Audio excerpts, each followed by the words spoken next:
बिस्मिल्लाहिर्रहमानिर्रहीम। अस्सलाम वालेकुम। आज का हमारा उन्वान है हरूफ तहज्जी की छोटी शक्लें।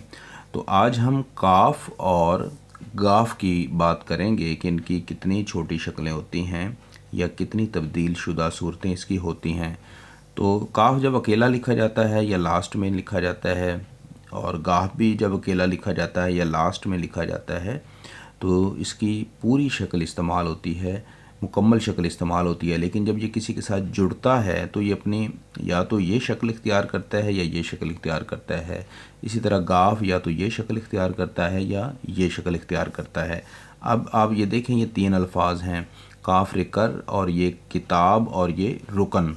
तो इसमें हम देखते हैं कि इस तरह का काफ कहाँ पे इस्तेमाल हुआ है। ये सिर्फ काफ की इतनी आधी शक्ल ली गई है, यहाँ से लेकर यहाँ तक, ये इतनी आधी शक्ल। तो ये देखें, जो कर लफ्ज़ लिखा हुआ है, तो आप ये देखेंगे कि ये काफ की इतनी शक्ल ये ली गई है। अब किताब में भी काफ की ये वाली शक्ल इस्तेमाल हुई है, और ये लफ्ज़ है रुकन, तो इसमें भी काफ की इतनी शक्ल इस्तेमाल हुई है। उम्मीद है आपको इस शक्ल की समझ आ गई होगी। अब इसके बाद हम बात करते हैं इस शक्ल की। तो कई जगह पर लफ्ज़ों में काफ की इस जैसी शक्ल भी होती है। जब इसके साथ ये देखें अलिफ जोड़ा गया है, तो सबसे पहले काफ जो इस तरह लिखा गया है, ये दाल नुमा इस तरह हिस्सा बनेगा इसका, और ऊपर ये इसकी कश लगेगी और फिर ये अलिफ का इजाफा होगा। तो ये है काफ की ये वाली शक्ल यहाँ पर इस्तेमाल हुई है। इस तरह ये लफ्ज़ कलमा है, तो ये इसके यहाँ पर ये इतनी जो शक्ल है ये काफ की इस्तेमाल की हुई है। और ये मकालमा, यहाँ पर भी ये देखें कि काफ की ये शक्ल इस्तेमाल हुई है, मीम काफ अलिफ लाम मीम है मकालमा। और इसके बाद हम गाफ की बात करते हैं। काफ की तरह गाफ की भी पहली शक्ल यहाँ तक इसका जो सिरा है वो लिया गया है, इतना तक हिस्सा लिया गया है, और जो है इसके ऊपर ये दो कश लगी होती हैं, ये दो छोटी सी डंडियाँ लगी होती हैं। तो ये गर, गाफ रे गर में ये शक्ल इस्तेमाल की गई है। अब ये लफ्ज़ गत्ता लिखा हुआ है, यहाँ पर भी ये इतनी सी जो शक्ल है वो ये गाफ की इस्तेमाल की गई है। तो यहाँ पर ये गुनाह लफ्ज़ है, तो यहाँ पर ये शक्ल इस्तेमाल की गई है। इसके बाद काफ के बाद गाफ की इस शक्ल के बाद ये वाली जो गाफ की शक्ल है, ये वाली ये काफ की इस शक्ल से मिलती जुलती है, लेकिन इसके ऊपर ये दो कश लगी हुई हैं।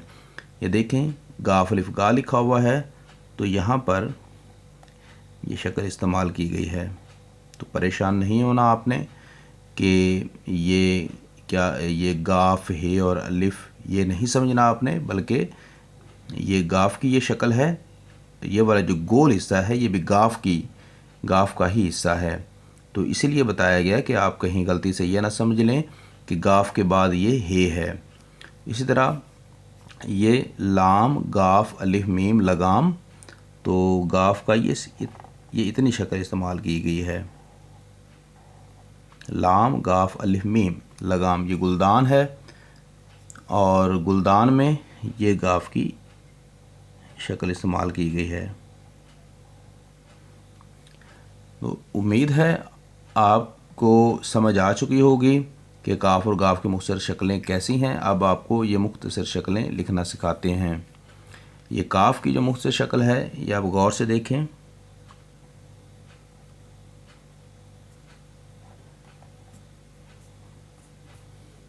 दोबारा देखें,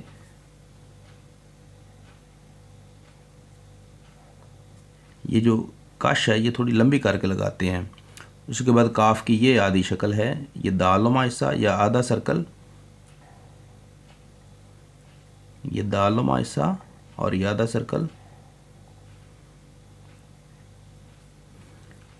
और इसके बाद ये गाफ है,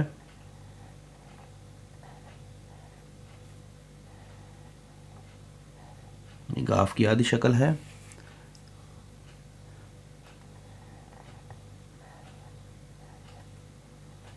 ये भी गाफ की आधी शक्ल है।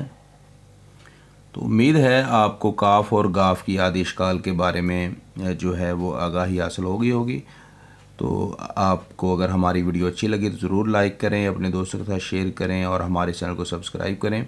انشاءاللہ ملتے ہیں نیکسٹ کسی اچھی ویڈیو کے ساتھ، تب تک کے لیے اللہ حافظ۔